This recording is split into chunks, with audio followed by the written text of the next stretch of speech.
तो है। आप mister Sharma, ji. Of course तेजी बारिश में ही नहीं, तेजी यहाँ पर मार्केट्स में ही भी है। आपको एक सेकंड रुकना चाहेंगे वहां पर, क्योंकि निफ्टी अपने ऑल टाइम हाईज पर है। जैसा कि आप अपनी स्क्रीन पे देख सकते हैं, बाजार एक्चुअली पिछले 2 दिन से इस लेवल का यहाँ पर इंतजार कर रहा है और फाइनली हमने यहाँ पर वो लेवल्स आते हुए देखे हैं। 1 अगस्त 2024 के बाद अब ये नया रिकॉर्ड बना है, यानी कि पूरा महीना लगा बाजार को ये लेवल्स पहुंचने के लिए। और आप देख सकते हैं 25,085 के आसपास के लेवल्स यहाँ पर बनते हुए नजर आए हैं। हमारे साथ अनुज जुड़ चुके हैं। अनुज, हम कल भी इस लेवल का इंतजार कर रहे थे और फाइनली वो हमने नंबर यहाँ पर बहुत इजीली आज निकलते हुए देखा है। कहाँ कहाँ से सपोर्ट आ रहा है, क्योंकि मेटल्स है, फार्मा है, आईटी काफी हद तक यहाँ पर सपोर्टिव था, लेकिन आप बिल्कुल। किन सेक्टर्स को देख रहे हैं और कहाँ से सपोर्ट है? देखिए मनीषा, होता क्या है कि कल पूरे शो में मैं आपकी वेट करता रहा कि एक ऑल टाइम हाई हिट होगा। वो नहीं हुआ और आज सुबह मैं हर्षदा को ये बता रहा था कि मैं थोड़ा जल्दी निकल गया था मुझे, तो मैं कहा था कि आज शायद हम एक्सपेक्ट नहीं कर रहे हैं तो आज ऑल टाइम हाई हिट हो जाएगा। जी। तो ये हो गया मार्केट में। ये चीजें ऐसी होती हैं, या तो गैप से निकलती हैं, जब आप उम्मीद छोड़ देते हैं तब निकलती हैं। देखिए मनीषा, एक चीज इसमें समझनी होगी कि सेक्टर्स कहाँ से सपोर्ट मिल रहा है, कहाँ से नहीं मिल रहा है, ये एक आई थिंक लेस इम्पोर्टेंट सवाल है। मोर इम्पोर्टेंट सवाल ये है कि ये मार्केट जो है ये क्या बता रहा है आपको। ये मार्केट आपको ये बता रहा है कि ये इस समय एक इंडिया की सबसे बड़ी बुल मार्केट है। आप देखिए आज ग्लोबल मार्केट सारी की सारी थोड़ी डरी हुई है, सहमी हुई है कि एनवीडिया के नंबर आएंगे, पता नहीं क्या होगा। लेकिन हमारी मार्केट का कॉन्फिडेंस देखिए आप, इवेंट से पहले ही ऑल टाइम हाई पे जाने के लिए मार्केट तैयार है। और एक चीज जो आज एक क्लियर हुई, जो अगस्त में जब मनीषा मार्केट शुरुआत में बहुत तेजी से गिरी थी ग्लोबल मार्केट में, तब एक व्यू लिया गया था इस चैनल पर कि आप अगस्त में ही ऑल टाइम हाई देखेंगे। और मुझे इस चीज की खुशी है कि सीएनबीसी की आवाज के जो व्यूअर्स हैं उन्होंने इस पूरी तेजी में पार्टिसिपेट किया होगा। और ये मार्केट ब्रॉड बेस रही है। देखिए आज 10वां दिन है तेजी का। 10 के 10 दिन मार्केट को नई लीडरशिप मिली है। आज ऑब्वियसली आईटी से लीडरशिप मिली है, और आईटी सबसे स्ट्रांग पॉकेट रही भी है वैसे भी। लेकिन उसके अलावा भी मार्केट को कहीं ना कहीं से लीडरशिप मिलती जा रही है। प्लस एक और चीज देखिए इस मार्केट में, ये मार्केट जो है अब तक सिर्फ रिटेल के पैसे से चल रहा था, लेकिन अब इस मार्केट ने सेंस किया है कि जो एफआईआई अब तक मिसिंग थे वो आ गए हैं वापस इस मार्केट में। और पिछले 4-5 दिन से एफआईआई की काफी बड़ी बाइंग फोर्स रही है। और अगर एफआईआई और डीआईएस दोनों बाय साइड पर आ गए तो मार्केट और भी ऊपर के लेवल दिखा सकता है। इनफैक्ट मनीषा, मैंने तो एक टारगेट ऑलरेडी सेट कर दिया है इस साल के लिए 27272 का, जो एक पैलिंड्रोमिक नंबर है, वो हमने डिस्कस किया था। लेकिन मेन चीज ये है कि यहाँ पर इंडिया ग्रोथ स्टोरी पर आपको कॉन्फिडेंस रखना है, बने रहना है, और करेक्शंस में घबराना नहीं है। करेक्शंस आएंगी, वो अपॉर्चुनिटीज होंगी ऐड करने की। हाँ देखिए, बीच बीच में ये जरूर होगा कि आपको अपने पोर्टफोलियो को एक बार रीलुक करना होगा। थोड़े से महंगे स्टॉक्स, उनमें से शायद थोड़ा सा बाहर निकलने की कोशिश करनी होगी।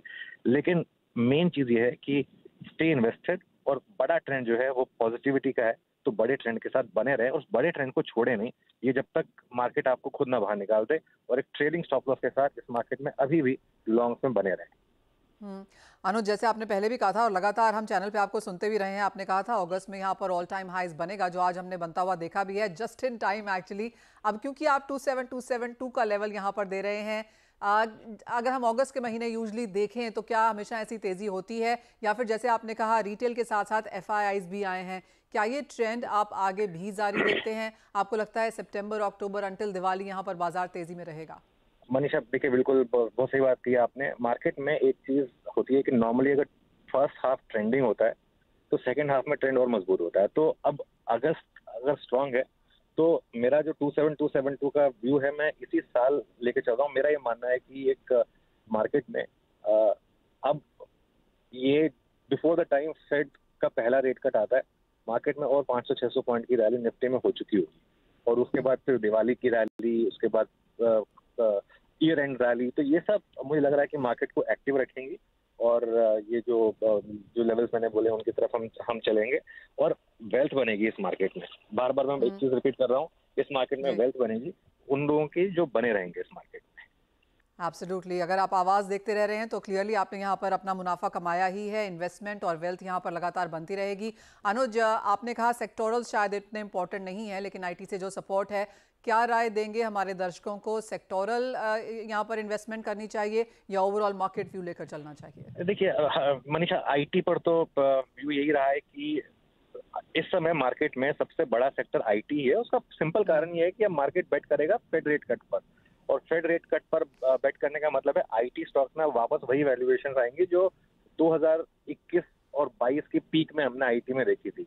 उसके बाद इनमें काफी हमने एक कोलैप्स देखा था।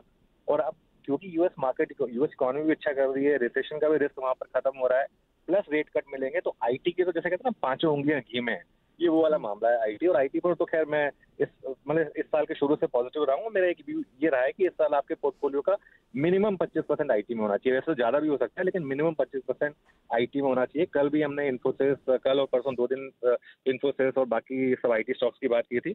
मेरे ख्याल से आईटी में अभी भी यहाँ से एक अच्छी तेजी प्ले आउट होगी।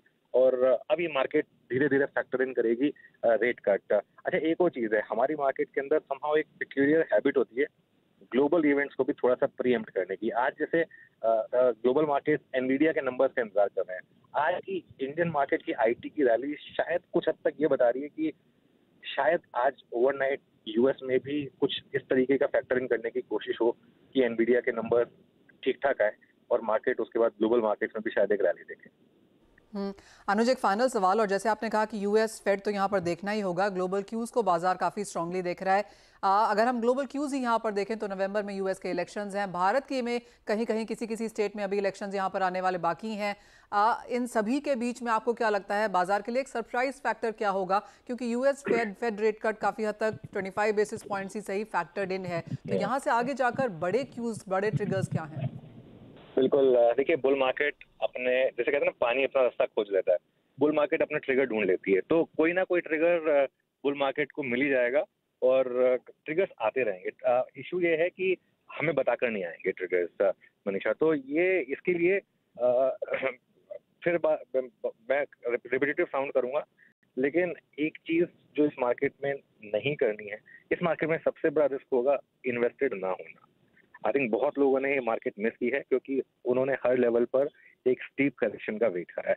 हो सकता है करेक्शन आ जाए, लेकिन उसको टाइम करना बहुत टफ होगा कि वो कब आएगी। वो क्या अब 25,000 पर आएगी या 26,000 पर जाकर आएगी, या वो जो मेरा लेवल है 27,000 का वहां पर जाकर आएगी, ये कहना बहुत टफ होगा।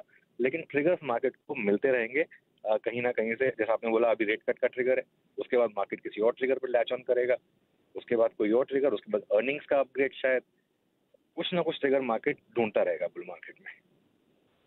एब्सोल्युटली अनुज, आपके पास बार बार यहाँ पर आते रहेंगे, तो क्लियरली जैसे आपने कहा अर्निंग्स में यहाँ पर देखना होगा, यूएस फेड देखना होगा, ग्लोबल अर्निंग्स भी यहाँ पर हैं, यूएस इलेक्शंस हैं, और जैसे आपने बहुत राइटली कहा कि बुल मार्केट अपने जो ट्रिगर्स है वो यहाँ पर ढूंढती रहती है और उसका एक हम इम्पैक्ट यहाँ पर आता हुआ देखेंगे भी। हमारे साथ